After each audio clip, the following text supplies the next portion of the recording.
can see the consequences of my actions. So, hello Trooper, today we're going to try out Decadent Heir. This is another game that's part of the Choose Wisely Festival, and the developer reached out to me via mail, so we're going to try out this demo and see what is this about. Rewrite history in this narrative RPG set in the twilight of Imperial Russia. Born into nobility, shape your destiny and the fate of a nation. Will you uphold old order, lead a revolution, or forge your own path? Every choice has consequences. Your decisions will echo through time. So far, very positive reviews. I really like choice-based games, and it's gonna be very interesting how they have put this together. So let's try it out. Choose talent. Talent. I already got talents. Trickster smile. Nostradamus. Allows to foresee the consequences of choice. Ooh, that's interesting. Tireless. Reduce fatigue growth by 50% during difficult choices. Oh, we get like fatigue also. Maybe take Nostradamus. So this is fun. Well, pictures. Many pictures. I always try to look a little bit closer on pictures because, you know, AI is a very big thing now. So I always get a little bit suspicious in the developer and stuff. It's hard to put a lot of time into every single thing. It's understandable because you want to get a game out and it takes time to create all of these things. To get a bit of help from AI is understandable, you know, to not have to do all of the work. If it's only AI, then I'm a little bit like, ugh. I'm not a fan of that. But also again, and I'm rambling. Overall, I like the layout and stuff. We have a lot of buttons here. We have a lot of things going on. So let's look through this. All your achievements are ahead. You haven't even been born yet. But today, a new family member will appear in the family of the hereditary nobles, the Kirsanov. Like any baby, you don't know or can't do anything. Through your actions, you will shape your own personality. What kind of child will you be? Get ready. Soon you will have to make your first decision in life. No! When you grow up and you have to make decisions. Saving possible events. Escape from a hard labor. First fight. Saving a dog, secret message, equestrian competition, polyglot. Can I click on it? You save your dog's life. First fight, you engage in a fight with a serious enemy. I will save my dog if I can click it and, you know, make a choice.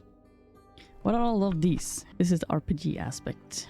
You, infant, 0 years. I'm just a wee baby.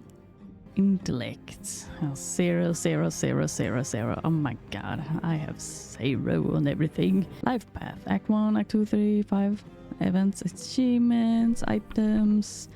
Family tree. This is my family. Father. Mother.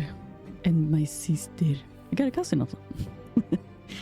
The Kirsanov family. Prestige, wealth, relationships. 888.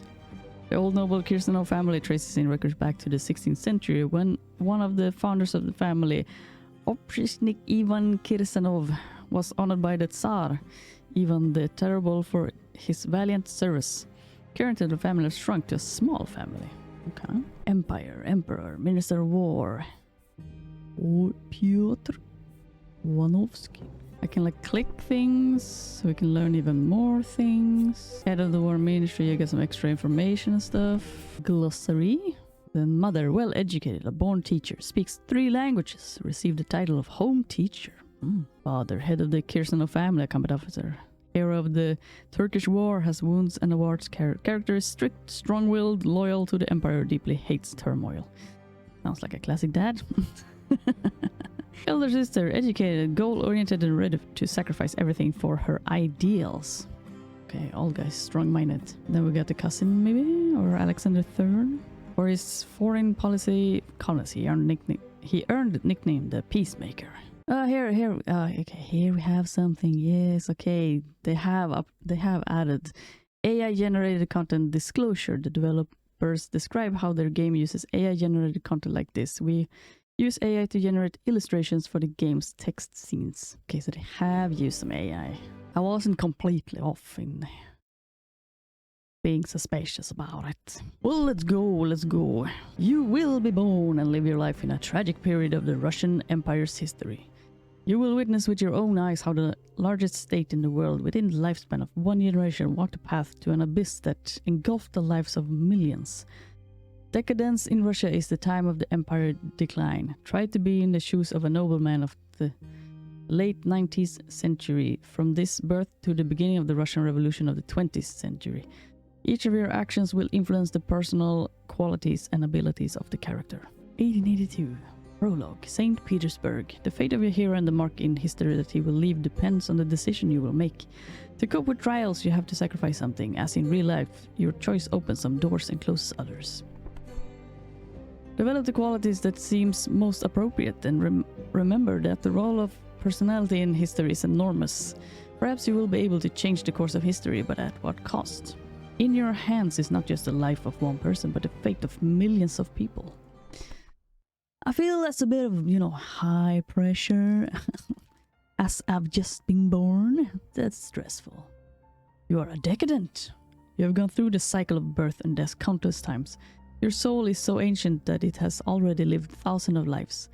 And each time you start from scratch, remembering nothing, understanding nothing. In your subconscious, an echo of past lives sound, like wind playing with the leaves of an old tree. Decadent. This word calls, but its meaning is still hidden. Something deep inside you knows this is the key to your destiny. It's me, I'm a baby. Earth. A feeling of awakening after a long sleep, a new life greets you. Although your essence is like a blank parchment for now, memories like ink will fill it and you will regain your true nature. Someone's confident hand brings your fragile body into the light. The world opens up before you. Your astonished gaze. A sharp sound of scissors. The umbilical cord is cut. Ow. Silence. It's time to spread your wings and step into the unknown. Stay silent. Shouldn't you cry like you're a baby, right? You should cry, right? Consequences. +5 in empathy, aloof. +5 perseverance, spineless. I will be... Ooh, that's a hard one. If I'm gonna take care of a whole empire in the future, empathy is good to have. Perseverance is also good to have.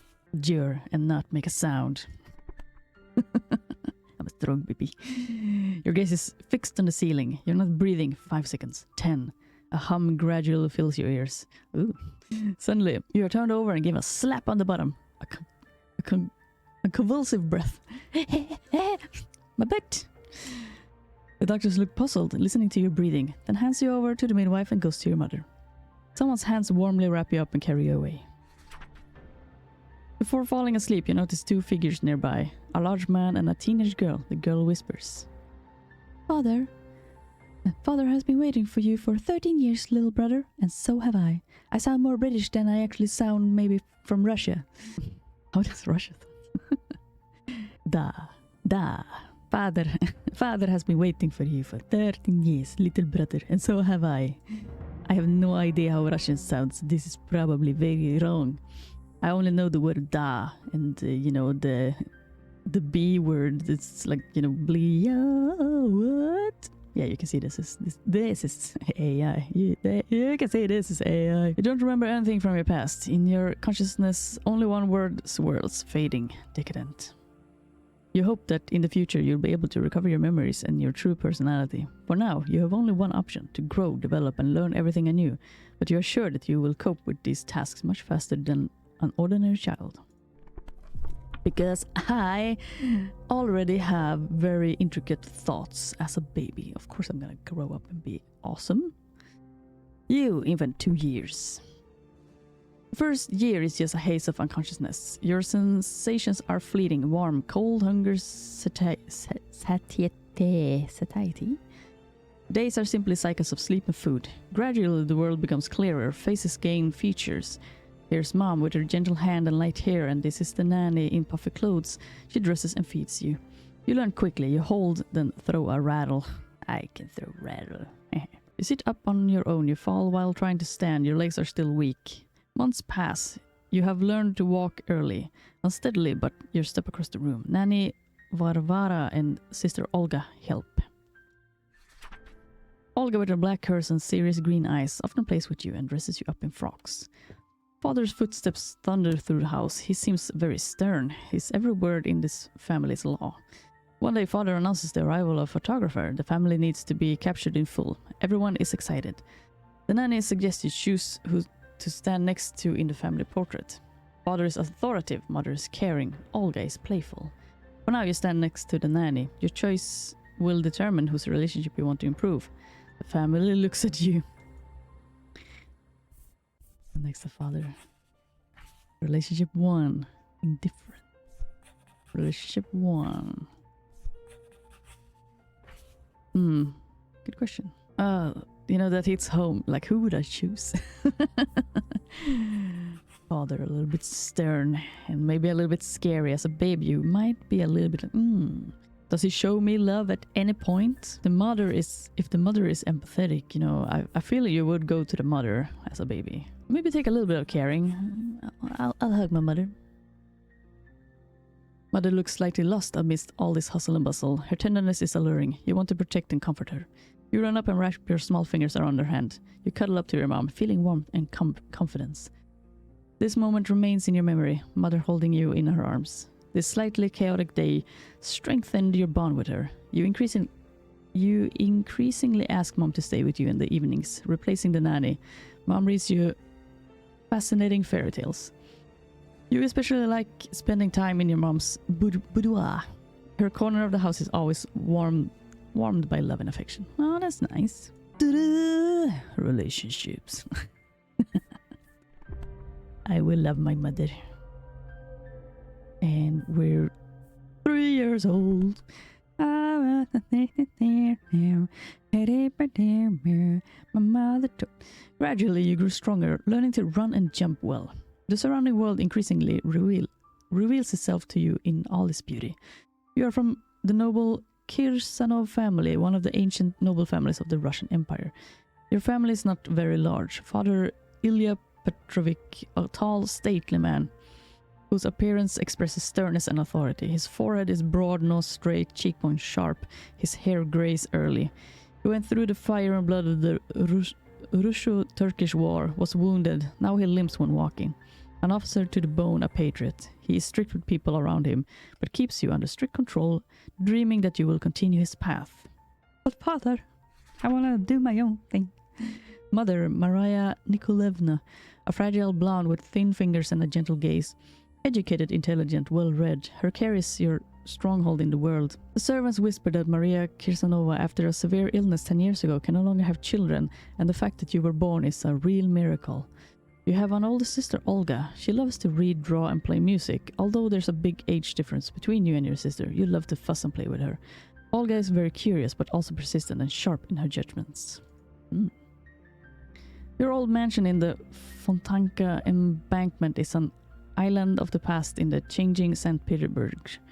Chandeliers softly gild the walls. Here, the aromas of bygone times mix with the spirit of a new era.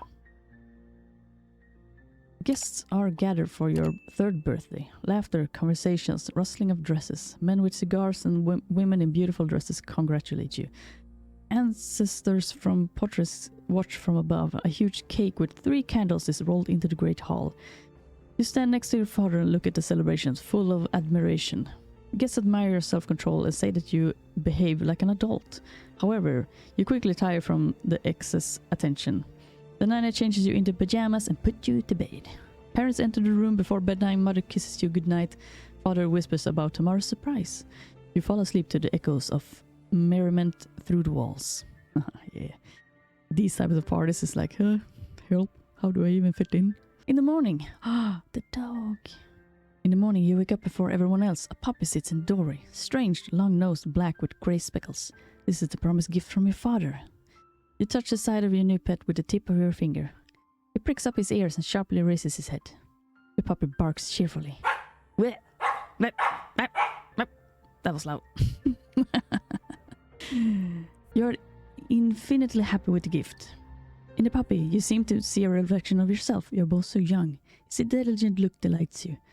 Now you have a friend to play with, learn from, and train with you. You name the puppy Max. Max!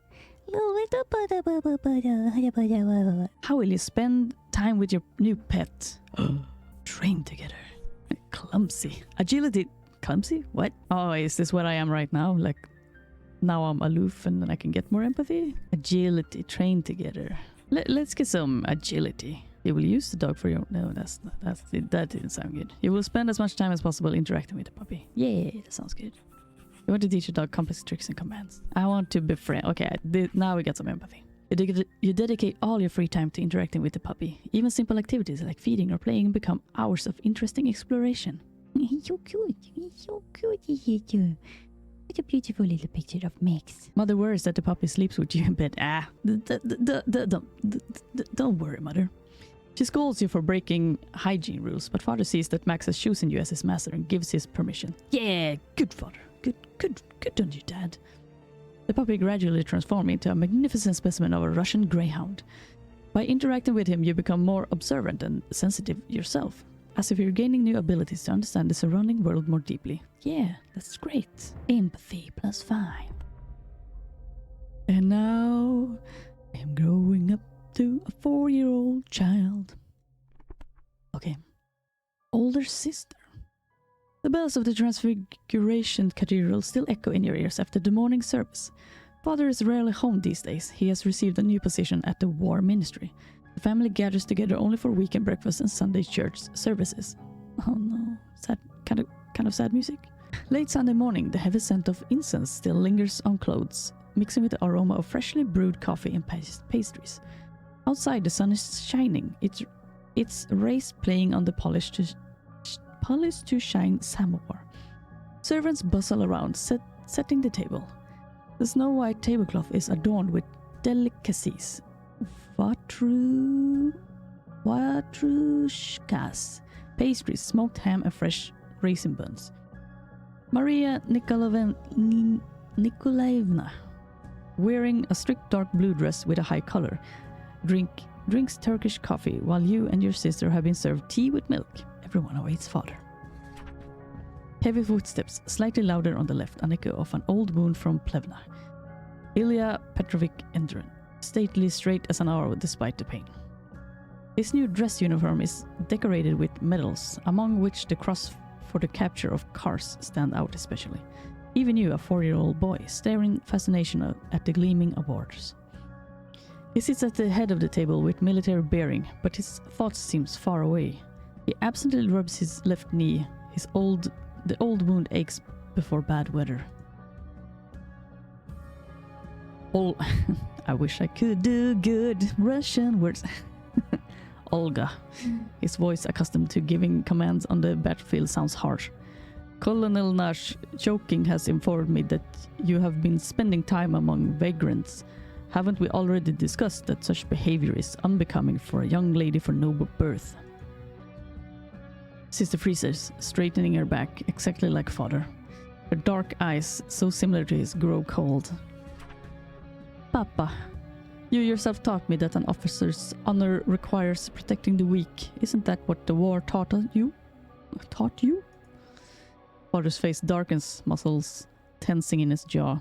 You notice this even with your child's perceptions.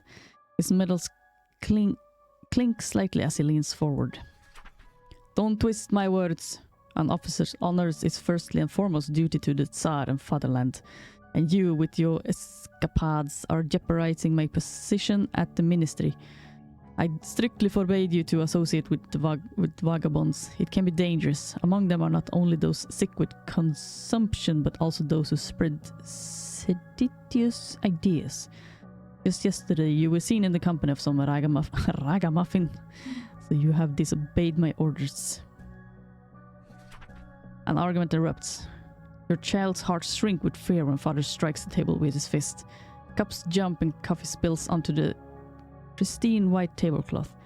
A frightening young servant drops a porcelain plate. It mingles with Father's shout. Olga, you are punished. You have betrayed my trust. You are forbidden to leave the house alone. This is not up for discussion. Oh, that's scary. Sister leaps from the table. Her starched dress rustles like the wings of an angry bird, tears glistening in her eyes, but her back remains straight as she runs from the dining room. You see her hands trembling in fists, just like Father's in moments of anger. The servant, pale with fear, picks up the pieces of the plate from the floor. The mother purses her lips, dabbling at the coffee stains with a handkerchief. The parents disperse. The father leans heavily on his cane, climbing the stairs to his office. Driven by a childish concern for the sister you love with all your heart, you go to Olga. Your faithful dog, feeling anxious, follows you, clicking his claws on the parquet. The St. Petersburg's morning barely breaks through the heavy curtains.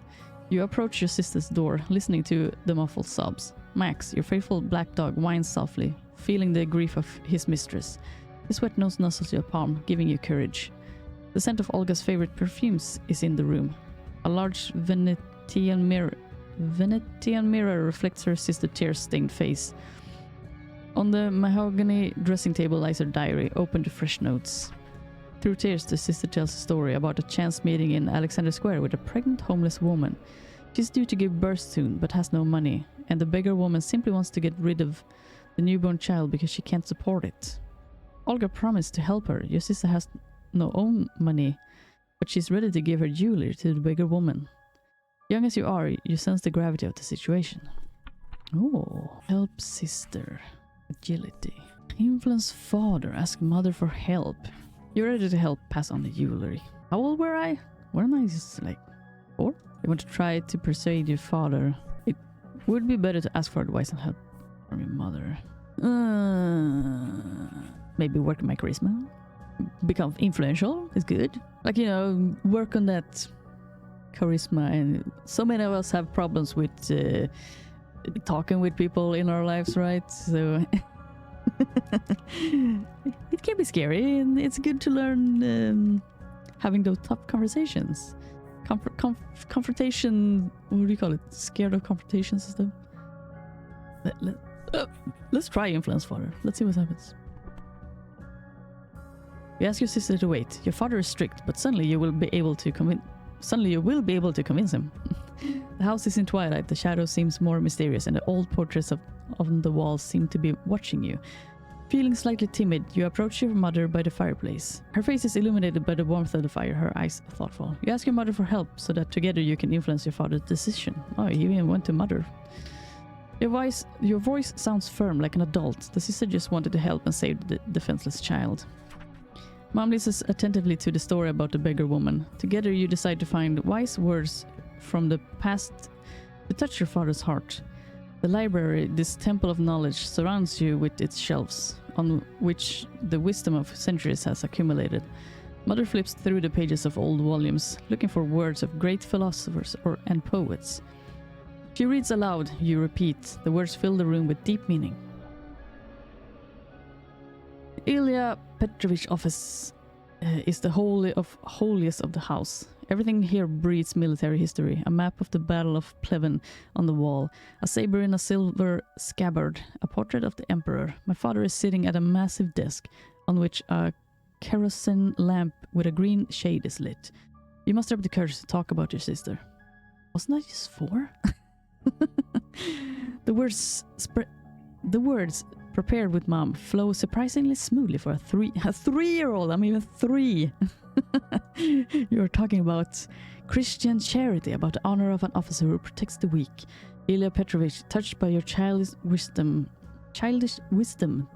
takes you in his arms, and a rare gesture of tenderness from a stern warrior. Oh, that's sweet. That's what, son. You sounded like a real noble today. Being able to convince people with words is an art no less important than wielding a saber. Like, I don't know if this sounds like Russia. I just want to add a little bit of a touch of, like, you know, how it usually sounds a little bit when you're Russian and you talk English, right? But yeah, I might be butchering it. Mother stands up, her voice wise. Oh, it was the mother who said it. Dear, it seems that at breakfast Olenka didn't have time to tell everything she wanted. Maybe we should gather and understand more deeply what motivates her actions. Perhaps we will discover circumstances that justify her choice. Father agrees. They light the lamp, the family gather around the large wooden table. Olga tells the story of the beggar woman. Father first looks at her grimly, then his eyes soften. Olenka, I'm proud that my daughter has such a kind heart. We will provide help, but the jeweler will stay with you. Tomorrow you will go with your mother and Stepan to the bridge. Stepan will provide the necessary amount. Oh, that's nice. In the morning, Olga, her mother, and the clerk Stepan go to the Anikov Bridge, but something goes wrong. The beggar woman, seeing Olga not alone, quickly runs away and disappears into the crowd. Olga is upset. She walks around depressed and refuses to play with you. A few days later, father announces that he has allocated a substantial sum for the local orphanage. Olga gratefully hugs him. The mansion is once again filled with warmth and love. The old portraits on the walls seem brighter, their eyes sparkling with approval. You too have learned a valuable lesson from this story. Okay, so if we had just helped the sister, maybe we would just giving the jewelry, the woman wouldn't have run away. That's a potential. Charisma. I am now 5. I was 4. I wasn't 3, I was 4. 1887. 100 years before I was born. The last days of the summer of 1887 are passing away. Clouds are gathering over St. Petersburg, carrying away the heat. Your house, an ancient mansion by the Fontanka embankment, built during the reign of Catherine the Great, seems to have come to life, as if it harbors an age-old secret. The church's new year is approaching, the beginning of the new year according to the Orthodox calendar. You are almost 5 years old, and, as befits a scion of a noble family, you are on the threshold of an important stage, the beginning of home education. There is a parish school at the Transfiguration Cathedral not far from your mansion, where the children of the coachman and cook will go for autumn. They are already bragging about it in the courtyard, but Maria Nikolaevna only smiles condescendingly. A different path is prepared for the noble child. You will grow up and enter the...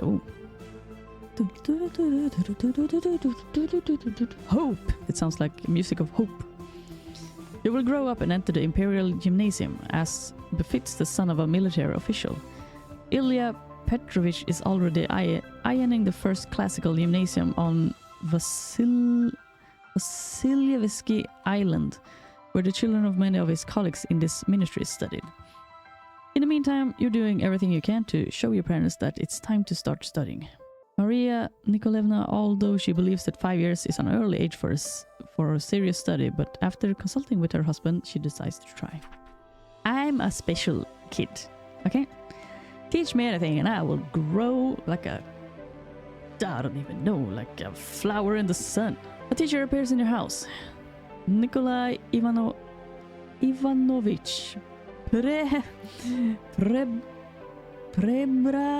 Preobrazhensky, heavy words, a former mathematics teacher at the Tsarskoye Selo Lyceum. His impressive grey beard, severe frock coat with worn elbows, and the invariable pocket watch on a chain inspire respect even to the servants. The small living room, which has been converted into a study room, now has an atmosphere of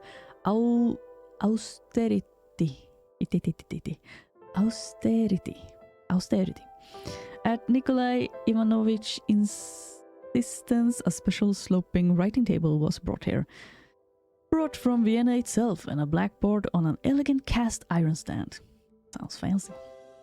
A painting depicting all the rules of the House of Romanov appeared on the wall, an indispensable attribute of homeschooling in noble families.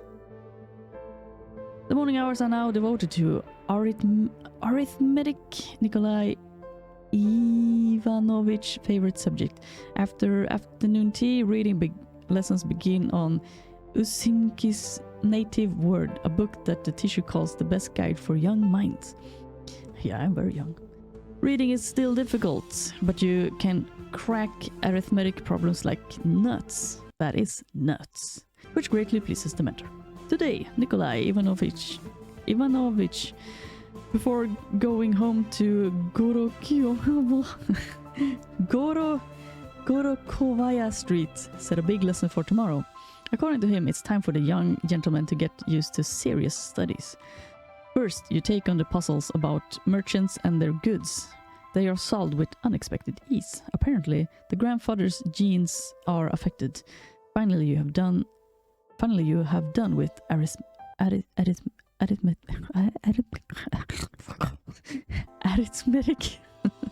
I'm butchering every word. My god. Suddenly, Olga appears in the doorway in a new dress made of lion silk, a real St. Petersburg's young lady, as Mother says. Her voice, honed at the Smolny Institute, sounds like music. She suggests a walk with Max along the Winter Palace. It turned out to be an exceptionally fine day. Your heart is torn between the duty and temptation. Ahead is the native word, which is difficult text about Yat and Fita. But you can spend time in another way. Oh. Play with sister. We haven't done any agility stuff. You ask your sister to teach you a new game. You suggest your sister to draw mom's portrait together. More empathy. You want to play a prank on your sleeping father with your sister. More charisma. Decide not to get distracted from the teacher's assignment. Perseverance. Could we be balanced? Is that a good thing? Or do we want stronger? It's hard to, the first time when you're playing a game, it's hard to know what should I really do. Maybe a little bit of playtime. I am 5 years old. Like it's just a demo and we don't know the long consequences through the whole game, but yeah. Instead of going for a walk, you ask Olga to teach you how to play Shiz, a game that the servants' children often gossip about in the courtyard. Your sister, although she is used to more sophisticated college fun, agrees with a smile.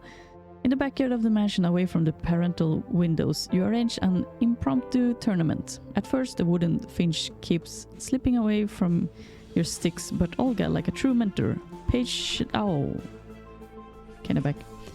shows the right movements.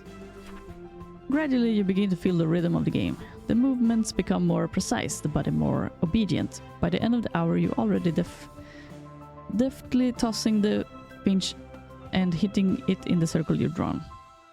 Tired but satisfied, you return to lunch. Even the prim valet Grigory nods approvingly, noticing you're flushed-faced from exercise. Yeah, it's if there's gonna be war in the future, it's good to get some exercise in so that our body's strong. Right now we're clumsy, right? I guess getting more in, we will be less clumsy. Sister's infatuation. Infatuation is love, right? St. Petersburg. You recently turned 5 years old. You have grown older and learned a lot. Father still disappears into the war ministry and mother maintains comfort in the family. Lately, your sister has been playing with you less often. She leaves home more frequently, enters high society, visits ladies' salons and circles. Mother whispers, Olga seriously likes a student, Alexander Ulyanov. Well, that's nice. Olga was so infatuated with Ulyanov that she managed to persuade mother to give permission to attend the student circle that Alexander attends. Jealousy torments you. You swear to train the dog Max so that he would bite Ulyanov's legs when they met. This thought warms you. Come on. You remember this day forever. From the morning, anxiety doesn't leave you. First, father left in a hurry, then mother, pale and silent. Olenka is not here. The feeling that something is wrong grows. Late evening, it's dark outside. Oh, this music sounds a lot like theme music for Metro 2033. It's a great song. I love that song. It's also used in a movie 28 Days Later. Late evening, it's dark outside. After dinner alone, you run to the living room. Reading doesn't help. You can't concentrate on the text. Finally, the nanny takes you to bed. The nursery is dimly lit. Candles are burning. You can hear the steady breathing of the dog by the bed. You're afraid to move. The silence is oppressive. Downstairs, a door slams. Arguing voices. You recognize father and mother. Oh no. A bad feeling grips your heart. What has happened? Did you go down to your father's study? But what if no one is there? Maybe it's better to stay in bed. The bed seems safer. The best option would be to stay put. Consequences. Empathy 10. Relationships 2. Leave the room. Perseverance. You need to go into the darkness to find your parents. The best option would be to stay put. I get a better relationship with my mother if I don't go out. I kind of want to leave the room. Overcoming your fear, you get out of bed. The dog follows you, but at the command lie down, it settles on the floor with offended eyes. You tiptoe into the dimly lit corridor. Candles on the walls chase away the darkness. The wind ruffles the curtain by the window. Downstairs, you can faintly hear your parents' voices. Okay. I become braver when I do this. Your door is the second on the left from the stairs. The first is Olga's room. Her door is ajar. You freeze in indecision. You haven't heard your sister's voice, so she didn't return with your parents. With this realization, you go cold. Your legs feel like lead. Your heart is pounding. Uh-oh. What has happened? Is something wrong with Olga? Maybe her room will reveal secrets, or is it better to go straight to your parents? Ooh, Olga's diary. Intellect. Relationship with Olga. Go further. Agility. You should move further down the corridor to your father's study. It's worth checking. Maybe check Olga. The door handle is cold. The hinges barely creak. You enter Olga's room. The air is filled with the scent of your sister's perfume and the smell of ink. Twilight. Only the lanterns outside cast shadows. You feel that a secret is hidden somewhere.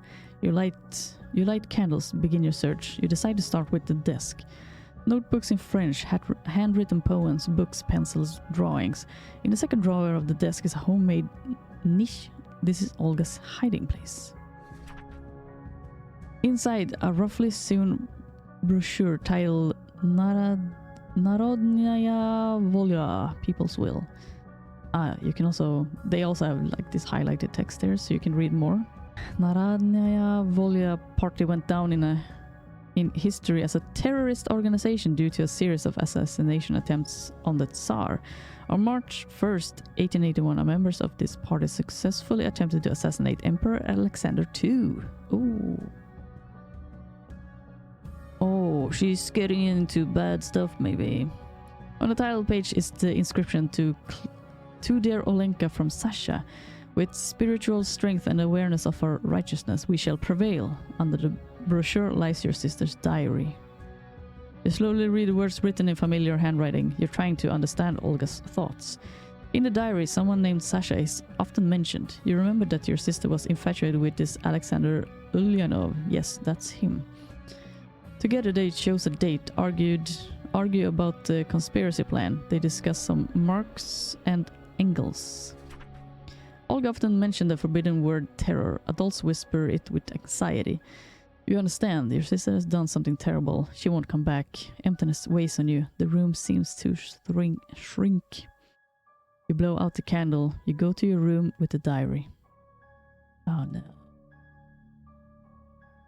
In the morning, the first thing you do is hide the diary from your father. You are sure your sister wouldn't want anyone to read their diary. No one disturbs you until lunch. Then your father comes into the room and informs you that you'll have to be alone until evening. The maid will feed you. Your parents have to leave on urgent business. The maid serves you lunch and informs you Olga has been arrested for planning to assassinate the emperor, and she will soon be hanged. The maid collects the dishes and leaves. You're left alone in horror and bewilderment, with a bitter sense of betrayal. Oh no. Then what do we need this relationship for? She's gonna be hanged. I'm joking. We'll see what happens. St. Petersburg. Olga is in prison under arrest, and her parents are doing everything possible to save her life. Maria Nikolaevna goes to visit her daughter in prison to persuade Olga to testify against the other conspirators and ask for pardon from the Tsar. Father, with great difficulty, obtains an audience with the Emperor Alexander III. The Emperor, a noble and just man, shows pity for the family of a brave officer. Taking into account Olga's testimony, he accepts her petition for pardon. Okay. The court commutes Olga's death sentence to life hard labor, but Alexander Ulyanov and other members of Narodnaya Volia are executed. Good. Olga blames herself for betraying her friends. She is sent to hard labor. The family will never see her again, so it still kind of sucks. But she lives. The Kirsanov family loses its reputation and position in society. Ilya Petrovich is forced to retire from military service. The family decides to sell the mansion and leave the capital. Oh my god. Changes dossier. Okay. So this was the family stuff. So they're still well known. Reputation, Alexander III. Relationships. become a little bit strained. Moving. Dark times are coming. Changes awaits the family. The closer the departure, the more bustle around. Tension and chaos reign in the house. You stand at the threshold of the room surrounded by packed trunks. The luxurious mansion now more resembles a homeless shelter. The maid helps pack things with longing. She also has to leave. It's amazing how little you can take with you. Books, toys, clothes, everything must fit in modest trunks. Life has shrunk to these items. The sounds of a loud argument comes from behind the door. You go downstairs and see father stands grimly by the door, examining the hall. His face is even sterner with more wrinkles. Mother, with Olya's things in her hand, looks as if she's lost her last support. A soft hesitation is noticeable in her voice. Ilya, this is all that's left of our daughter. We can't leave it here. We already have to leave so much behind. I don't want the past to haunt us in a new home. But are all these books by little-known scribbles of the last century more important than Olenka's mementos? Mementos? She's still our daughter. I've been collecting this collection for many years. Some of the books I inherited from my father, and you're suggesting I exchange my heritage for a dubious memory of the reason for my retirement. So that's our son, looking at this. Would absorb her views? Tough one, tough. Father responds tiredly but firmly. The longer the argument continues, the louder his voice becomes. You find yourself at the epicenter of a storm of emotions. This isn't their first argument about Olya. Wasn't her name Olga? But you never seen anything like this before.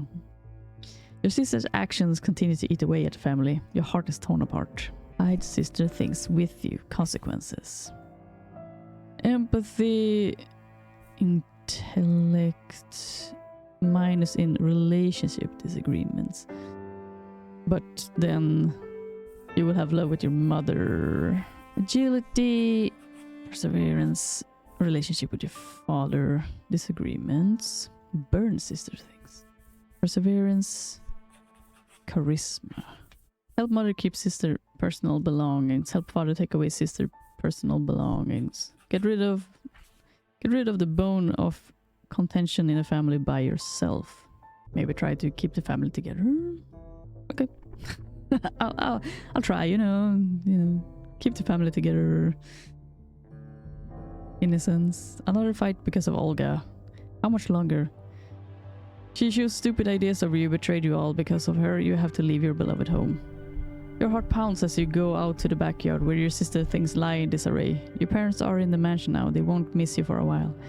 With quick movements, you gather everything into a pile. With a trembling hand, you strike a match and throw it onto the notebooks. The fire grows slowly, consuming first the books, then the clothes. A gust of wind makes the flames leap higher, almost burning you. You watch, mesmerized, unable to look away. A feeling of relief mixes with the fear of being caught. But you feel a strange satisfaction from taking revenge on your sister, even in this way. A scream from the maid is heard. She saw what you've done. Cries of fire, water! Mom runs to help and together with the maid puts out the fire. Only charred scraps remains of your sister things. The maid apologizes and tells about how she noticed you lighting matches. Father approaches, having heard everything too. Your parents look at you, Mom with hurt tears and tears, Father with disappointment and disapproval. After standing for a while, they again disperse to different rooms of the mansion. You look over the ashes. The bright fire has gone out, replaced by just a black pile. You are hit with a cold realization. You didn't help anyone, just only caused pain. Moreover, the maid spread gossip about your act among the neighbors. People started to look at you warily. What? I thought it was a good thing, get rid of stuff. Throw it away. Throw it away.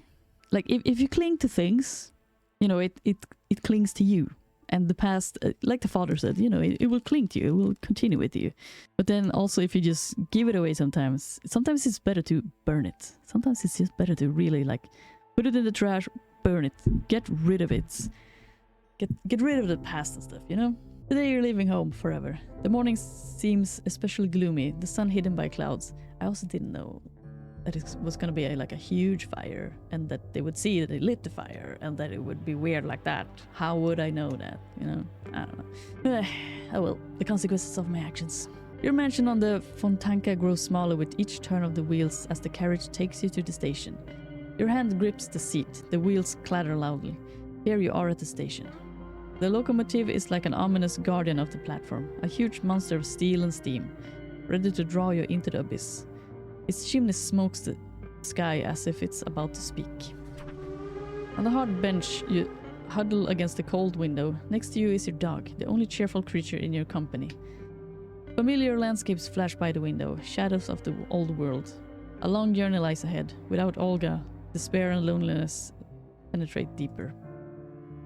Read a book. I'll read a book. Pay attention to the dog. I'll spend time training Max. While your parents are lost in their thoughts, you decide to give Max some additional training. You take your mom's... Oh man, you've grown a lot, doggy. You take your mom's ball of yarn and push it under the dog's nose. Let Max remember the smell. The dog looks askance, not understanding what's happening. You hide the ball and quietly command him to search. Max sniffs the air, but instead of searching, he rushes to the carriage door, apparently deciding this is a game of tag. Hours fly by, you don't give up. Using different approaches, the train rushes on. The carriage sinks into twilight. You patiently repeat the lessons until Max starts to understand the task. Finally, he finds the hidden ball of yarn and brings it to you with a proud look. You praise Max and give him a treat. You are both happy for the small victory and closeness to each other.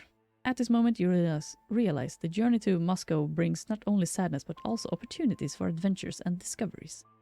Who knows, maybe your ability to find unusual solutions will be useful in the new life ahead. Charisma. Hell yeah. So if we look at this now though, we got intellect 5, agility, we got a lot of charisma and perseverance. Other ones are a little bit less. You have arrived in Moscow. Cold fog envelops Nikolaevsky Station. The train, like a serpent, stirs after a night of travel. You tumble out of the carriage yawning. Mac tensely sniffs unfamiliar scents. Your parents walk nearby, but between them coldness and unspoken words. City noise crashes over you. Carriage, horns, horses neighing, the hum of voices. Unfamiliar dust stings your eyes.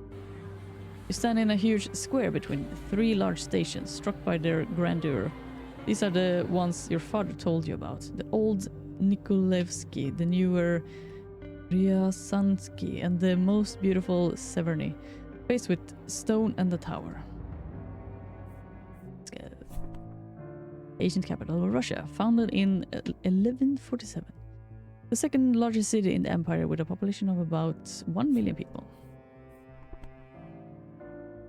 Your eyes close in admiration, but Mac's nudgings brings you back to reality.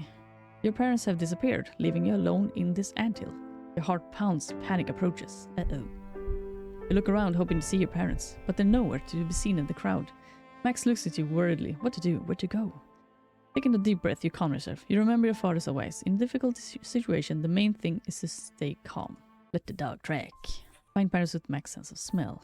Look for parents from high place. Let's try the dog. Remembering yesterday's training of Max, you bring a book to his nose. Mom has read it with you more than once. Perhaps her scent remains on the book. At first, Max snorts in confusion, but then starts to search. You follow him through the crowd, ignoring the touts. The dog leads you to Ryazansky Station. Your heart is pounding. What if you don't find anyone?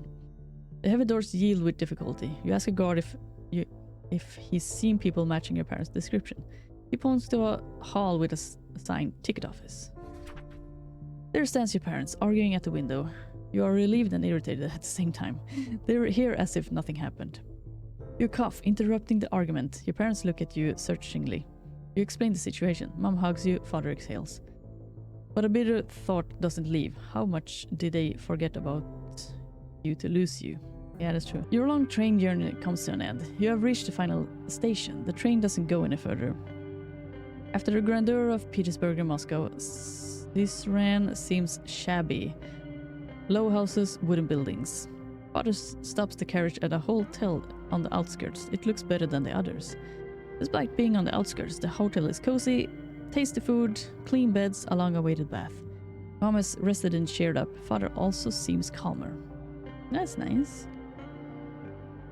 You ask to be let out for a walk with Max. Your parents smile and allow you to play in the backyard. From the streets, you can hear the clatter of wheels, neighing cries of barkers. You understand, the journey is almost complete. Not much left. As soon as you arrive, your parents will reconcile again, and how many discoveries await ahead. Max joyfully runs around the backyard. You pet him, he licks your face. You have been together on the road for so long. Now a new home and new adventure lies ahead.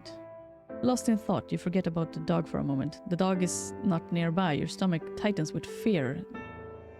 The gates are ajar.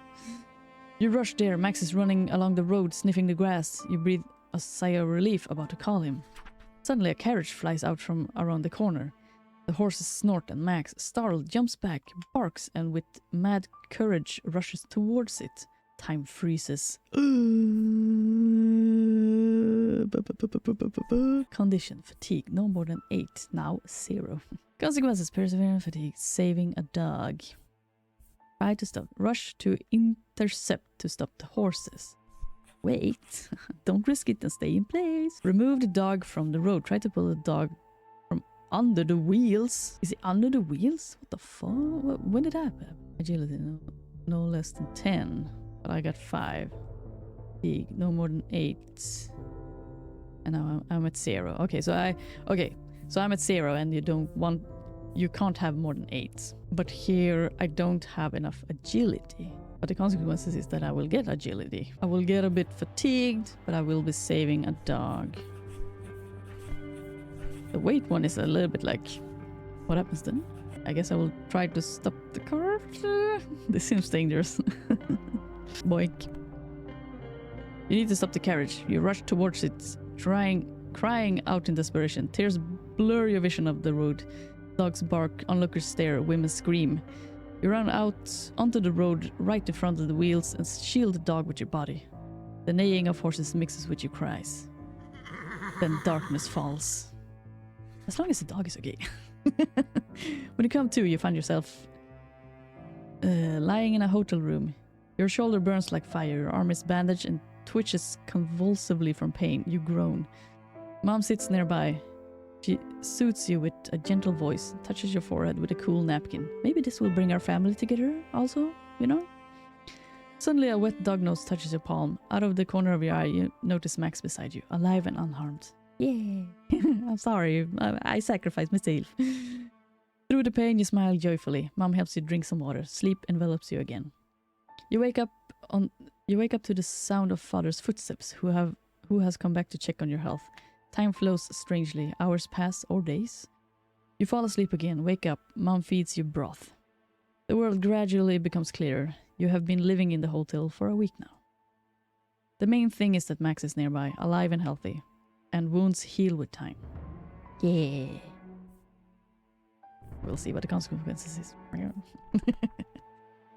Gradually, your strength returns. Mom provides tireless care and support. Father appears less often, dealing with some matters. Sidole, går du av stolen? Gidder du famne ned i någonting?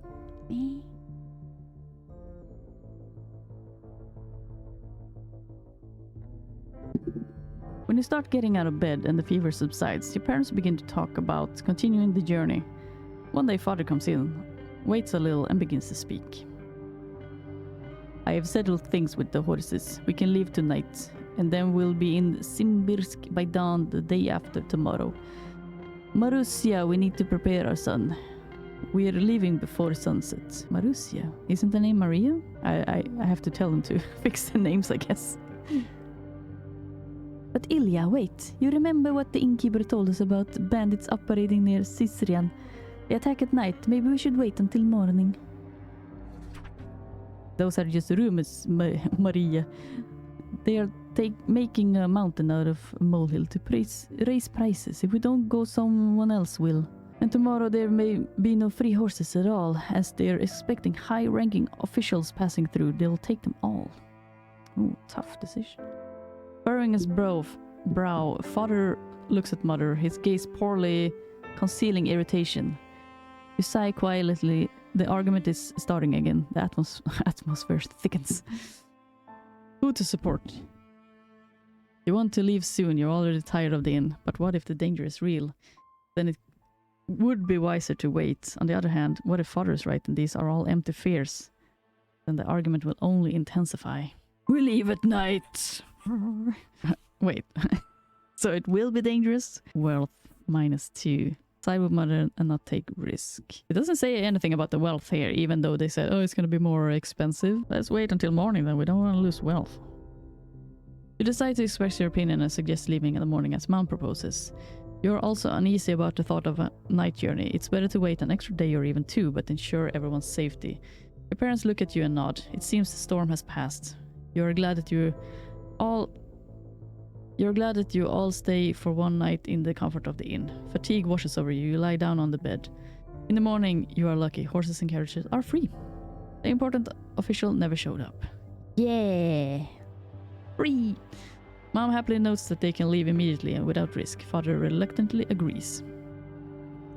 You get into the carriage. The coachman urges the horses on. The road goes through the forest. Ahead on the roadside, you notice an overturned carriage. Next to it stands a coachman and an elderly, pale man. They look frightened. Father asks what's happened. The man with a grim expression tells you that they were attacked by robbers. They left last night and were robbed on this road. Everything he had was taken. Thank God, at least they were alive. You exchange glances with your parents, so Mother's fear were not in vain. If you had left yesterday evening, the same thing could have happened to you. Father firmly presses his lips and offers the victims to travel with you to Simbirsk. There's enough room in the carriage. You sit down, all 3 of you, closer to each other. Father leans towards you and whispers quietly. Thank you for being able to dissuade me yesterday. I'm proud to have such a smart and prudent son. Mom nods and takes your hand. You all together look at the road disappearing under the wheels, waiting for the end of your long journey. Yeah! I'm glad that the father was able to, confess about it, And we are 6 years old now. Train crash. The Imperial train crashes. The car with the Imperial dining room in which Emperor Alexander III was with his family and entourage was completely destroyed. It was half lying on its side, without wheels, with flattened and destroyed walls. The Emperor, who possessed extraordinary strength, held the roof of the car on his shoulders while the family and other victims climbed out from under the debris. The Emperor's left hand is bruised. The back of his 6-year-old Grand Duchess Olga, who was thrown out of the window onto a steep embankment, is injured. The Emperor himself suffered from a bruised back. The crash of the Imperial train is being loudly discussed in society.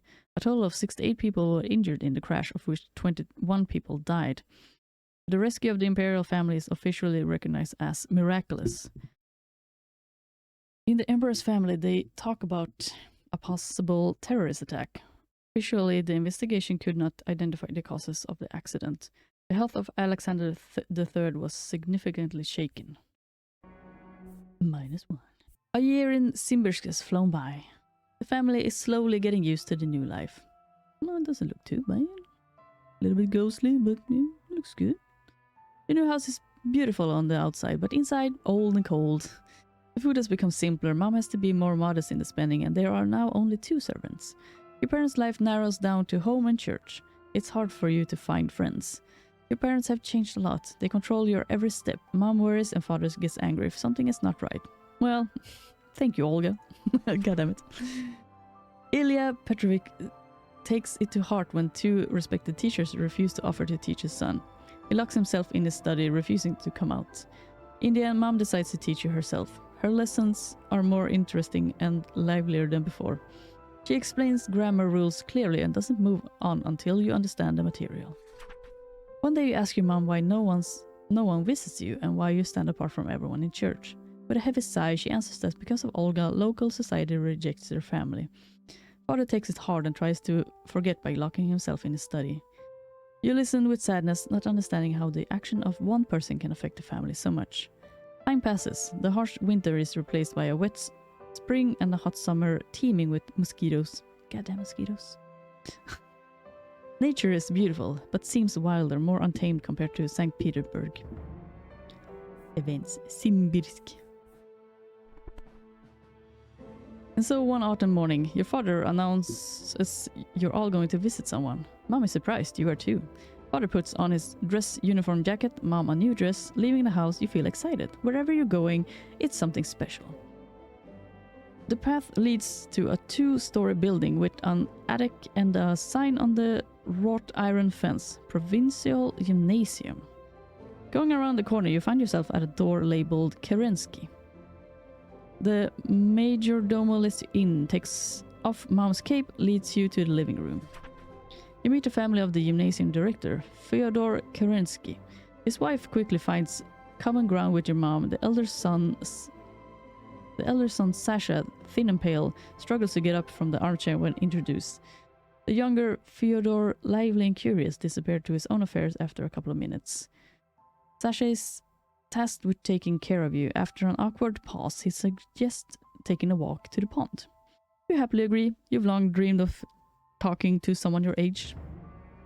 Alexander Kerensky.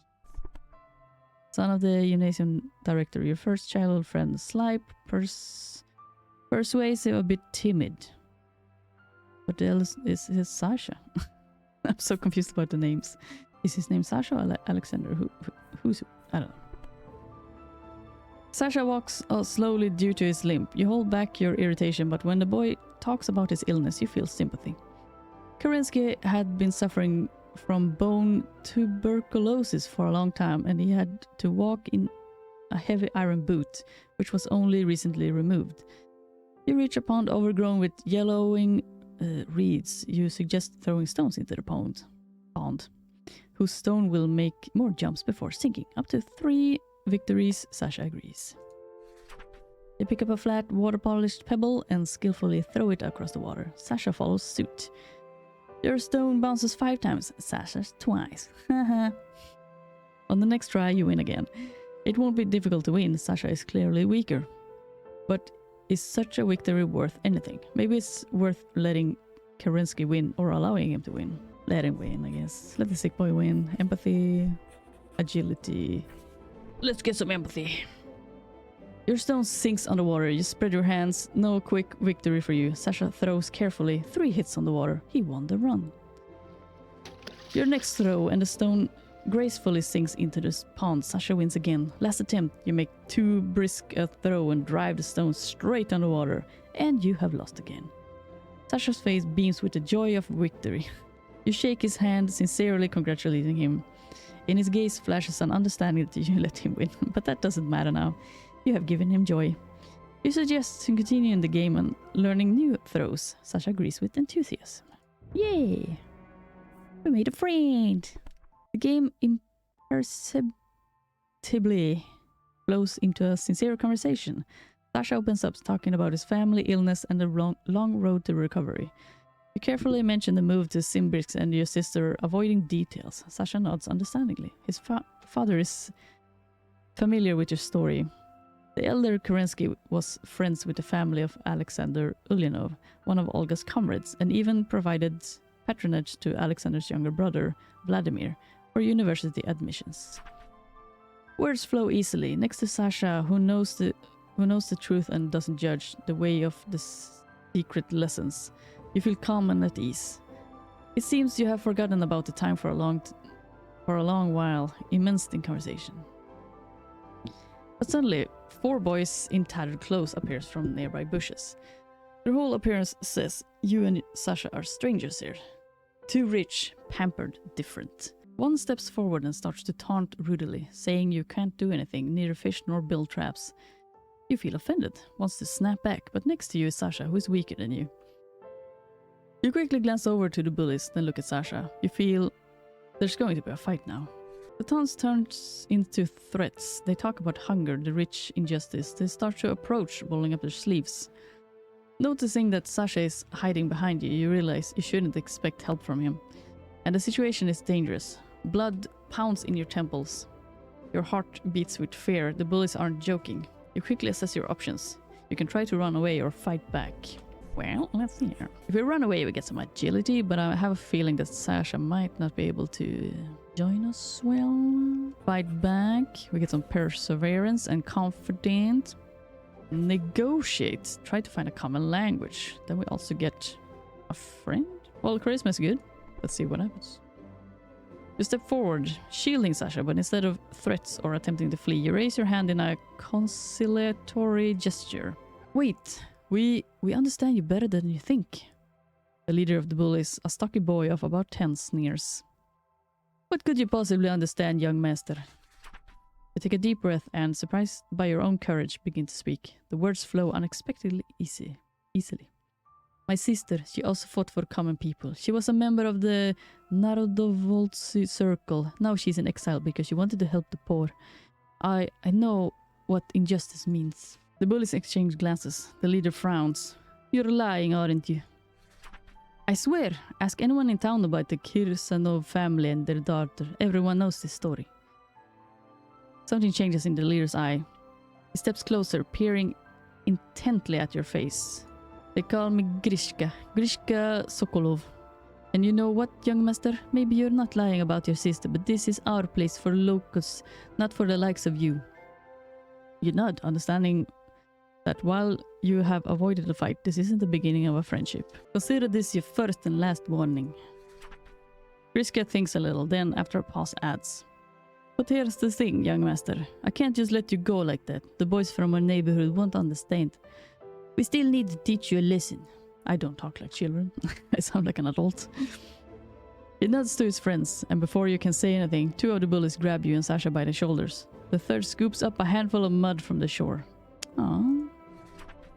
Nothing personal. Consider it a kind of initiation ritual, so you'll know how common folk live. Grishka smirks, watching as his companions smear mud on your faces and clothes. The humiliation isn't severe, but it stings. Sasha barely holds back tears, while you clench your teeth, realizing it could have been worse. Now get out of here, and remember, this pond isn't for you. Okay. When you're at a safe distance, Sasha wipes the mud from his face. You know, you almost convinced them. I thought they would beat us up, but you spoke like a real orator. On the way home, despite your soiled clothes, you feel a strange satisfaction. Yes, you were humiliated, but you managed to turn an inevitable fight into something less dangerous. Perhaps this day taught you something important. Sometimes words can be stronger than fists. Charisma. And maybe a connection. Dirty in dusty, torn clothes, you slowly approach the door of the house. Sasha looks at you anxiously. How will we explain this to them? His voice breaks with worry. These bullies acted unworthily, but if we tell everything as it is, our father will surely punish us, and they won't let them live it down. Maybe... Can we say that it's all because of Fedja, my brother? He often teases me, closes the door and windows of the house so I can't get in. I'd like him to get in trouble too. The door swings open. The major domo looks at you grimly. Without saying a word, he leads you to the living room where your parents are sitting. Kerensky's father and mother looks at Sasha in horror. Your parents looks at you. In their eyes is a question that you must answer. Sasha glances at you and looks away. Everyone is waiting for your answer. What will you say? The truth, or will you make up a story to avoid punishment? Take the blame on yourself. You decide to take all of the blame for what happened to yourself. You get friendship, intellect. You decide to blame the younger son of Karen. I'll take the blame. You take a deep breath, gathering your thoughts before starting the story. With nervousness in your voice, you explain that you and Sasha were playing by the lake, throwing stones into the water. Village boys joined you, joking about it, didn't notice how you enraged them. And they attacked in retaliation. You acted wrongly, and Sasha is not to blame at all. He was just in the wrong place at the wrong time. Moreover, Sasha tried to stand up for you. He wasn't afraid of the bullies. With a humble look, Sasha stands between his parents, eye lowered, silence hanging in the room for a moment. Your father breaks the silence first, apologizing to the Kerenskys for your behavior. Fyodor Mikhailovich responds with a friendly smile, saying that children can be like that. The main thing is that you learn the lesson and don't repeat your mistakes. You nod frantically, declaring full agreement. Yes, with the director. Sasha goes to change. They give you his clean clothes. Then you go to dinner. Surprisingly, no one makes any remarks. Parents simply remind you of the need to respect others and always tell the truth. At the end of the evening, you find yourself alone with Sasha. He extends his hands to you. adult-like and serious. I thought that was wonderful. You almost told the truth and neither of us got punished for it. It's amazing, thank you. It was an interesting day. 5 years old. Were we 6 now? 6 now. We were 6 now, okay. With a smile, you shake his hand in return. It seems you've made a new friend. So intelligent. Only 6 years old. And now, I am 7. Definitely looking quite mature for a 7-year-old. Simbirsk. Friendship with the Kerensky family has positively affected the attitude of local high society. Parents have finally made new acquaintances and the isolation has ceased to be acute. You spend your days in the company of your new friend Alexander. You managed to become close friends over this year. The new aesthetic director is receiving a new appointment and the entire Kerensky family is moving to another city catches you off guard. You swear eternal friendship to each other before their departure and you are left alone again. Oh, man. And 8 years old. Time is flying by. A sunny morning, on the doorstep of the Kirsanov house stands a young man with a metropolitan diploma. Mischievous sparkles dances in his eyes. He introduces himself as Alexei and offers his services for tutoring to prepare for gymnasium entrance. Mother becomes animated at the thought that her son will be able to get preparations from a real metropolitan teacher. But father frowns as he examines the guests at the long dining table. Alexei, tell me please, why does a university teacher decide to move from the bustling capital to quiet Simbirsk? Couldn't you find work in St. Petersburg? With extraordinary charm, Alexei answers questions and dispels doubts. He skillfully juggles words. Mother is quickly charmed and smiles at his jokes. Alexei talks about the desire to bring the light of knowledge even to the farthest corner of the motherland. This pacifies father. Alright, after all, you're still quite young and have the right to make your own mistakes.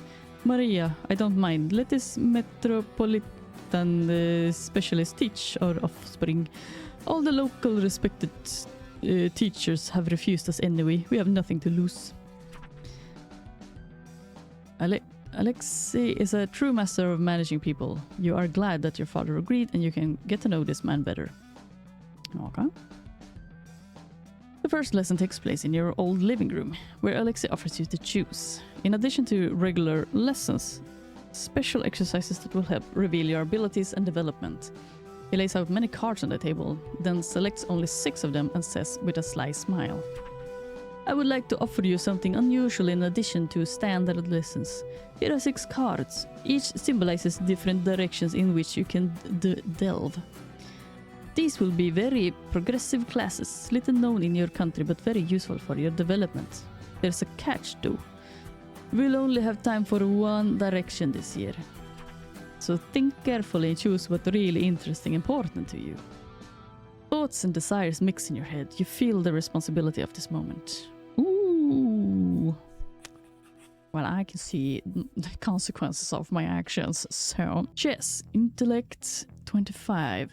Perseverance, relationship. No relationship if we take football. Charisma and perseverance. I feel like we should take something that we have lower points on. Let's look at our little boy. We got 20 in intellect. Agility is only 5. That's a very low one. I want to raise this one. Charisma 20, empathy 15, perseverance 20. I guess I will take poetry then.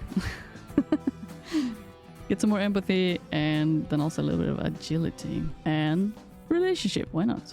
Learn to beautifully compose words into rhymes. Oh, I'm actually quite bad at rhyming, so let's do poetry. Your fingers carefully slide across the table until they stop on a card depicting a book with a quill and ink. Alexei raises his eyebrows in pleasant surprise. Poetry, yes? You've chosen the path of a poet.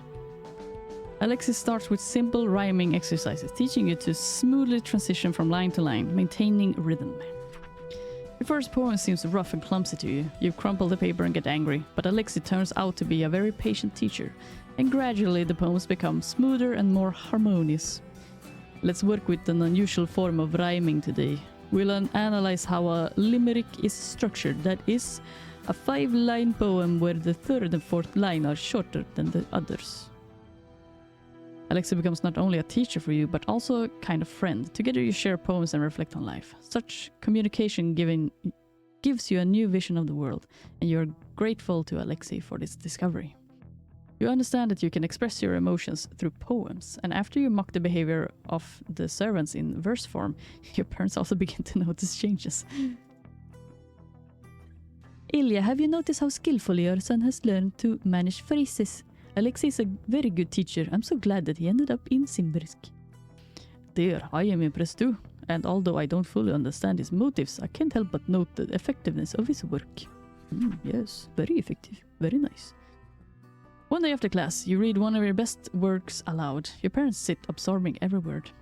Your poems bring tears of joy and pride to their eyes. They look at Alexei with gratitude, and he responds with a smile, knowing that his student has achieved excellent results. And now I am 9. 1 year at a time. This morning, along with other letters and packages, the postman brings to the house a thick, carefully sealed envelope. Mom is indicated as the recipient.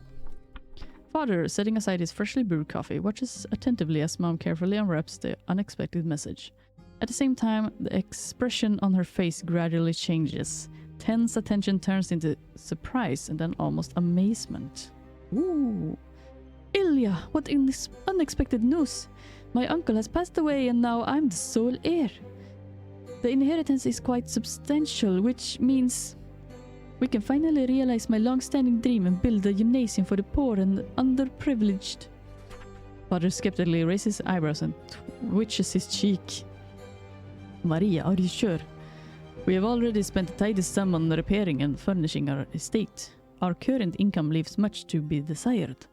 Maybe we should invest in the railway being built to Simbrisk. I'm sure it will be a profitable venture. From the barely noticeable changes in your mother's manners and your father's facial expressions, you understand that they're ready for a new argument. How tired are you of this?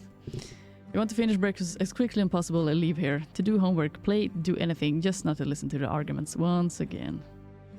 But on the other hand, it's not every day that an inheritance falls on the family. Maybe it's worth staying and listening. I will stay. Ooh, but agility. We get more agility if we leave. Mind your own business. I will leave. I need agility. Bye! Quickly swallowing large, poorly chewed pieces of food, you try not to listen to the conversation started by your parents. They are again saying something about family, well-being, important choices, and a secure future for all of you. Washing it all down with a cup of tea, you slide off the chair and quickly leave the dining room, leaving behind your parents' conversations about adult and not very interesting matters. You'll find out what they decided anyway. The main thing is that they don't quarrel again. Outside, the air is filled with the aromas of summer flowers, and the leaves of the trees whisper about distant lands. Your hut is a fortress of which you are the guardian. Sticks and leaves lie around and you skillfully work with your hands, creating the walls and roofs of your shelter. The flexibility and dexterity with which you act quickly brings results. All that's left is to use a couple of sticks to strengthen the walls.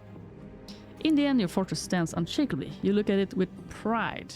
Only your dexterity and creativity made this possible. Got a little bit more agility. The construction of the building is complete. Interior renovation is in full swing. Mom decides that she will teach at the gymnasium for autumn, and for now, to not waste time, she organizes private lessons for children. Alexei jokes that he has a competitor. Father doesn't approve of Mom's decision, but doesn't speak against it either. You spend all your free time preparing for the gymnasium with teacher Alexei. The results please both you and your parents. Well, sounds pretty good. Changes, dossier, perseverance, +5. Confident. In recent weeks, you only see your parents in the evenings. Father spends whole days sitting in his office and comes out for dinner with a stern expression. He increasingly smells of wine. Oh no, it's becoming a drunk.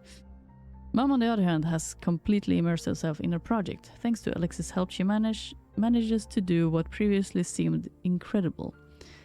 The gymnasium will be ready to open at the beginning of the school year. The private lessons that Mom gives takes up the rest of her time, so she comes home tired but very satisfied. Today at dinner, Maria Nikolaevna proudly tells about the success of her students and sets her best student, Sofia Belosertseva, as an example for you. A spirit of competition awakens in you. You decide to meet this Sofia to compare knowledge. The next morning, you insist on going with Mom to the Belosertsevs. Your eyes burn with excitement, although you answer evasively to questions about the reasons. Their small 2-story house is fenced with an old wooden fence. On the porch, you are met by a woman who looks like your nanny, stout, in an embroidered apron with red hands. The Belosertsev's house looks neat but poor inside. Mismatched furniture, an altar in one corner, a huge stove in the other. You curiously look at the girl opposite, skinny with big eyes. Mom starts the lesson. Sofia concentrates on writing down every word from Mom's. When Mom asks her questions, she answers without much thought in a quiet voice, lowering her gaze, and answering correctly each time. She smiles barely noticeably. You notice how skillfully she works with numbers. Her ability to divide, multiply, and solve problems evokes a range of emotions in you, from envy to admiration. You want to show these girls that you are no slouch either. On the other hand, if you distract her, she'll definitely make a mistake, or maybe it's worth studying this Sofia more closely. Extraordinary talent, has an analytical mind, and is eager to get an education. Mother of many children, Sofia Belosertseva mother, she follows her husband's lead in everything. Compete with the girl. Intellect, and prove that you're smarter than Sofia. Distract Sofia, make the girl make a mistake. I get more agility than I. Observe Sofia carefully. I feel like observing is, nice. Let's do empathy here. Beginning about the lesson, you begin to carefully study Sofia. She looks at Mom intently, listening attentively to her every word. Her neatly combined black hair shines under the rays of the morning sun, lost in thin strands. Her large eyes sparkle with enthusiasm, and with each correct answer, they seem to light up from within. Grabbing a piece of paper and pencil, you begin to transfer her image to paper, trying not to miss the slightest detail. You immerse yourself completely in this process. The rest of the world seems insignificant compared to the picture you're creating on paper. Then Mom suddenly announces a small competition. But you're not ready. You have missed half the explanations. With no hope of success, you try to solve the problem, but as expected, Sofia beats you to it. She looks at you with a surprised gaze when Mom declares her the winner, and you smile back. You've lost, but it doesn't dampen your mood. You look at your drawing, Sofia's face shining with satisfaction, and you also feel completely satisfied. Well, that's nice. The lesson flies by even too quickly. Mom, smiling widely, thanks you and Sofia for your diligence, and unable to resist the hospitality of the hostess, sits at the table with a cup of fragrant tea. The girl, like a light breeze, disappears from the room. Your eyes catch her flying braid, which suddenly dissolves on the stairs leading upstairs. You have a choice: to follow her to get to know her better, or to stay with the mothers for a cup of tea. Relationship with mother? It's better to listen to what adults are talking about, or go upstairs, get to know the girl better. Maybe get to know the girl. I don't know.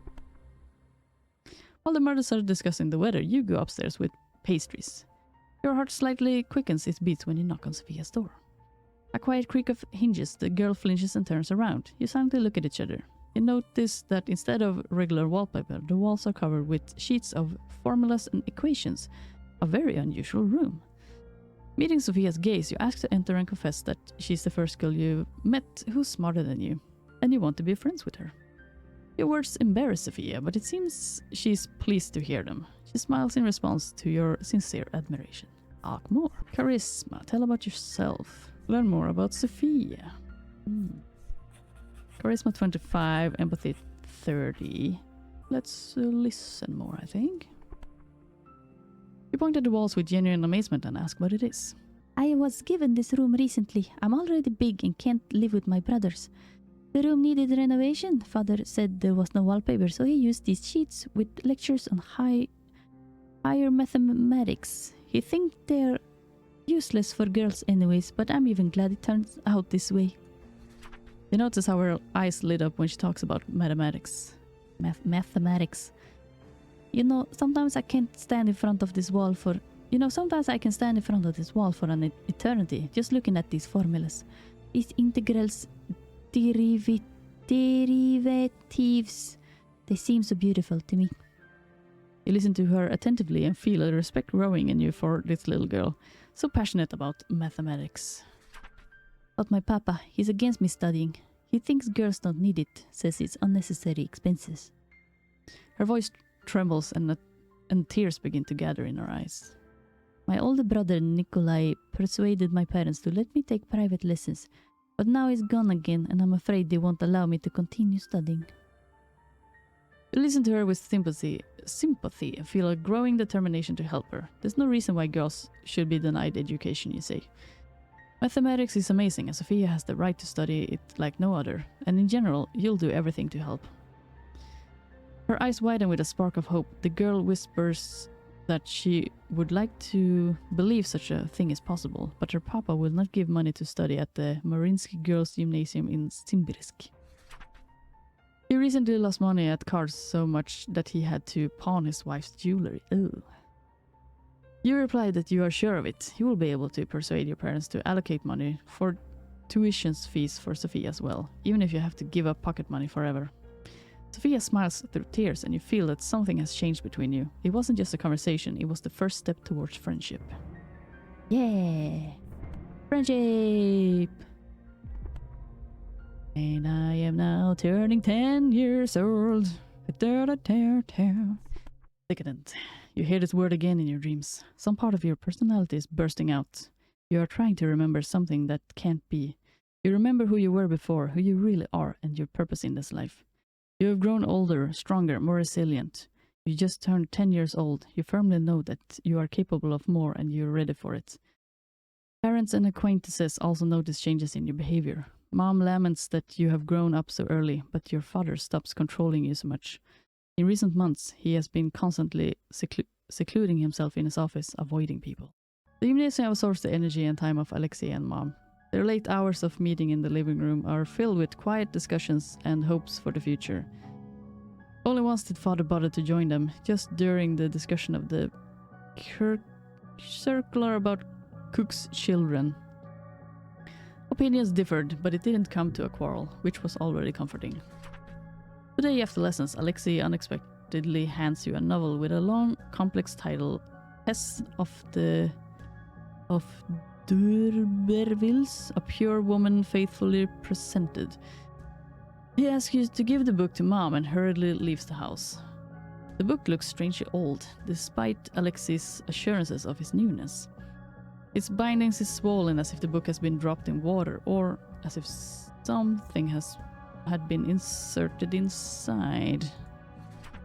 Listening, you notice that Mom is making music in the boudoir, and Father in his office has started singing an old soldier's song, which means no one will disturb you. Thoughtfully, you turn the book in your hands, trying to understand what the secret is. Catching a thin corner of paper peeking out from the binding, you pull out a letter and eagerly read it. With each line, you become more and more amazed. This handwriting, its gentleness and familiar curls. It's your sister's handwriting. Her quiet voice begins to sound in your head. The Novobelgorod Penal Center is being abolished. All convicts are being transferred to Siberia. We are stuck here 40 verts from Simbirsk, in the village of Tagay, dirty, hungry, lousy, sick. Help us, for Sasha's sake, for all who died here. Please. You have always been kind to us. We just need a little good food, some warm clothes and something to cauterize and bandage wounds.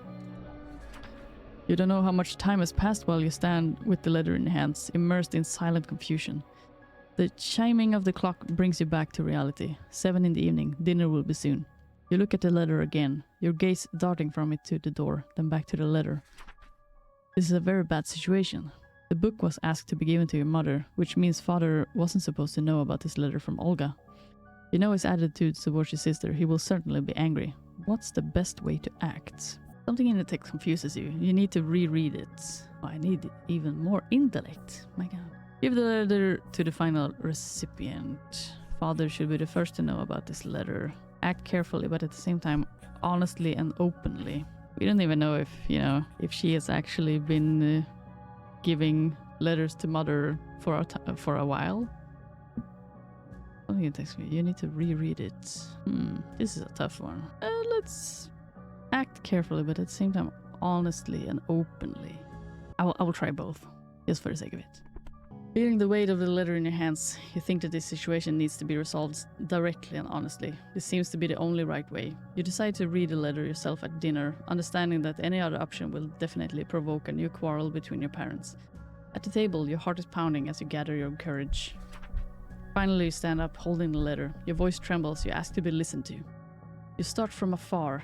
You remind your parents how important human life is and how important it is to not miss signs from above. Otherwise, something important may be lost. Father looks from under his brows. Mom uncomprehendingly. You understand that you are on the threshold of an inevitable confrontation, but you are ready. You must take this blow because, after all, it concerns all of you. You start reading the letter. Each word flies from your lips like an echo of Olga's thoughts. This is not just her request, it's her cry for help.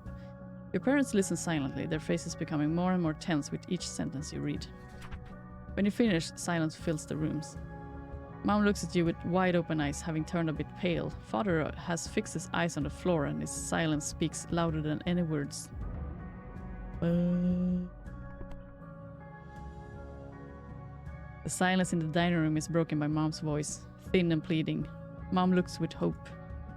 There, I beg you. Yes, you said that I would never see her again, but by the will of fate, she is here, so close. Please, let's help her. Ilya, remember that she is our daughter. We can't just disown her. No, Maria. We have just settled in Simbirsk. We have just started to be respected again. Here you suggest going to meet convicts so that the people would whisper about us behind our backs again? And for whom? For this fool who ruined her whole life? My career? Her brother's prospects? No way. Never, only after my death. But she is our... Father stands up abruptly, fury in his eyes. You have never seen him in such a rage. Mom turns pale. His voice fills the room. Stop telling me that she's our daughter. I know. I remember. I held her in my arms. Read fairy tales with her. And went for walks.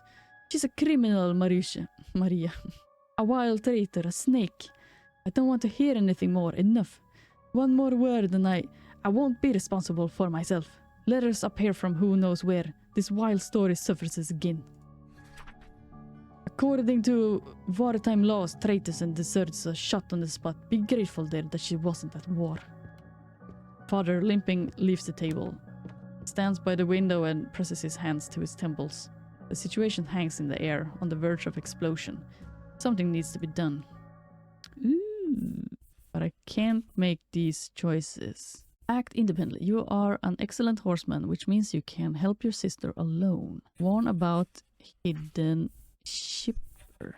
Parents must learn about Olga's true message and plans. Is it because I didn't reread it, maybe? Stand on your father's side.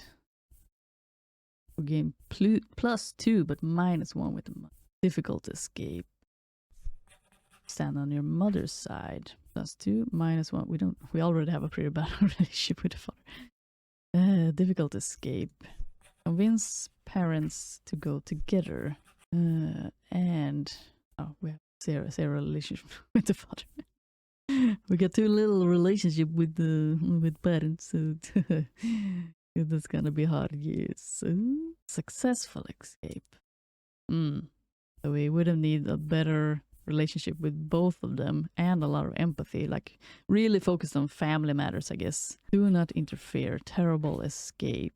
And we lose 5. And we lose 2 in relations, like the family. You're tired of endless quarrels and won't do anything. Now I have to choose between them. Both are difficult escapes, okay. You can't renounce Olga. Mother must support her. Sister shouldn't involve us in our problems. Oh my god, this one is hard. Oh man. Oh man. I will just have to take a shitty one, I guess. Terrible escape. But she does escape. I'll side with father. Looking at your mother, you reluctantly acknowledge your father's rightnesses with a heavy sigh. He is the head of the family and his opinion is decisive. You ask her to agree and no longer mention Olga's name in the family. I did burn all of her stuff also. I don't know. Mom raises her tearful eyes to you. Her lips tremble. She slowly gets up and goes to her room. Somewhere inside you, a feeling of injustice towards her gnaws at you. But the decision has been made and you go to your father. He stands by the window as if trying to see something in the darkness outside. A vein is pulsing madly on his temple. Carefully taking your father's hand, you hesitate a little and say that you agree with him. You shouldn't all go to Olga. Father seems to deflate a little, then his face lights up with a sad smile. It infinitely pleases me that you agree with me. You are already behaving like an adult. Perhaps this should be celebrated. You watch as your father pours himself a glass of port, and then you ask him to let you try, just a little bit. Father hesitates but extends the glass. You take a sip. Bitterness burns your tongue, replaced by a strange sweetness. Father offers to sit, just in time. Your head is spinning. Unexpectedly, you hiccup, looking seriously at your father. The port has given you courage. You decide to say something important. It seems you begin. It's important for Mom to help Olga. Yes, views differ, but Mom needs to be made happy. But Mother needs to be made happy. Otherwise, the family will crack like a tree after lightning. It's not worth going, but maybe send some food.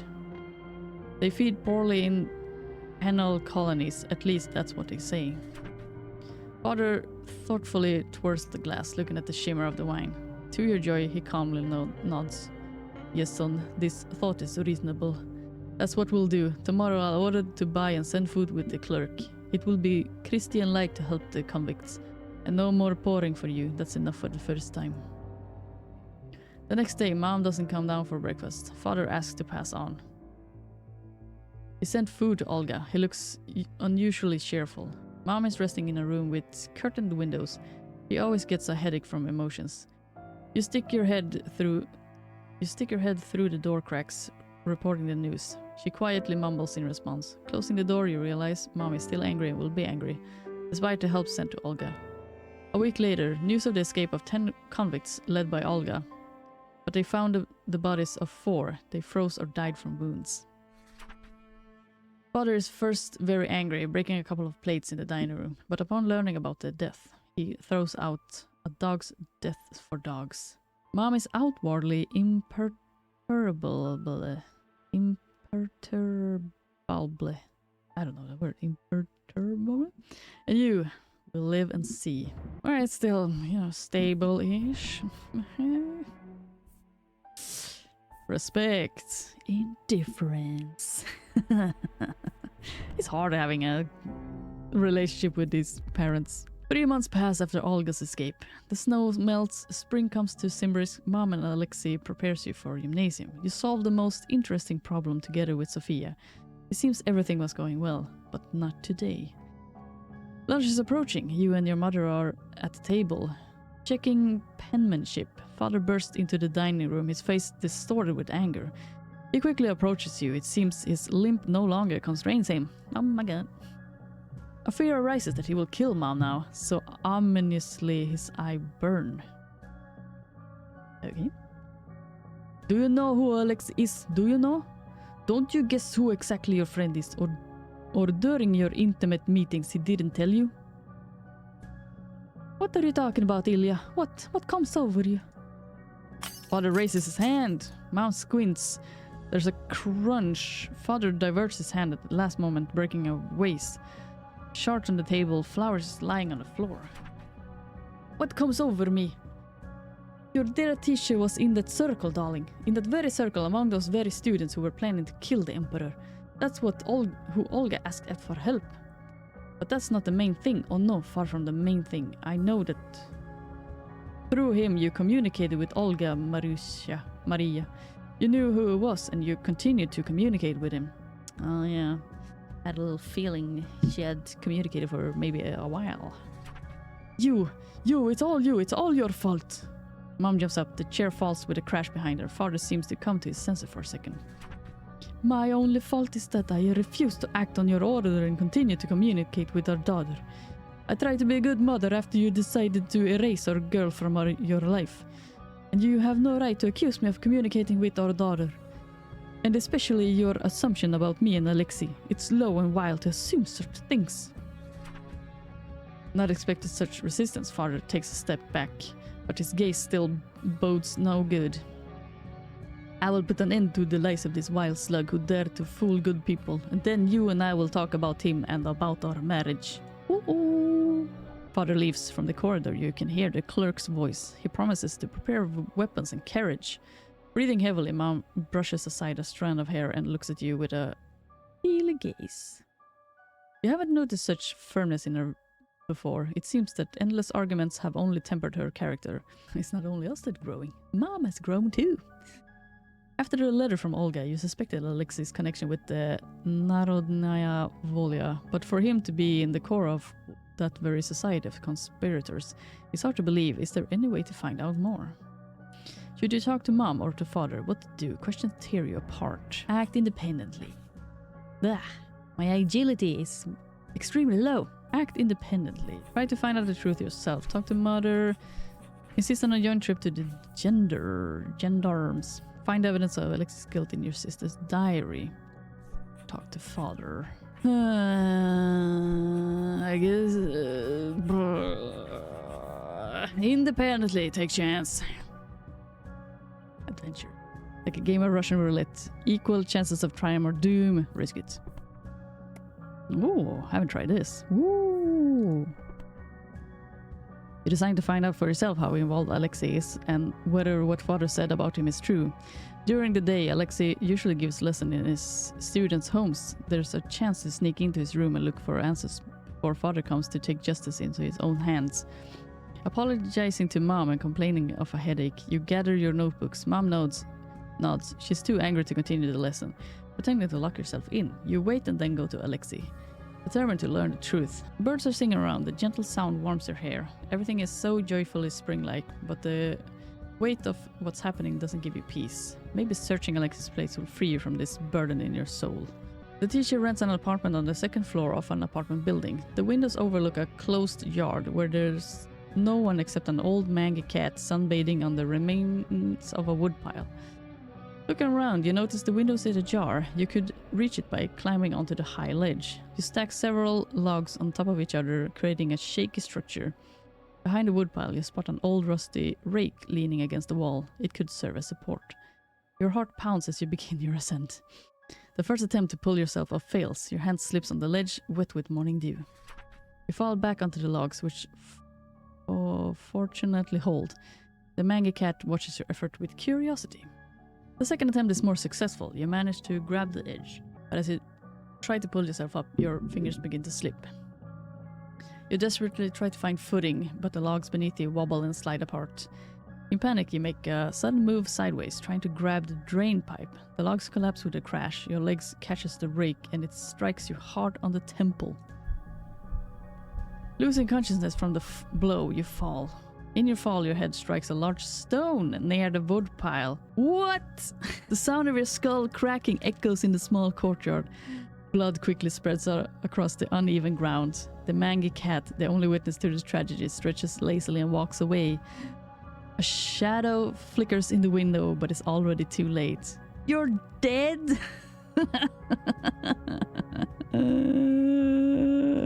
Why am I so good at getting the bad endings? Death. Okay. Cool. Do I start from the beginning again?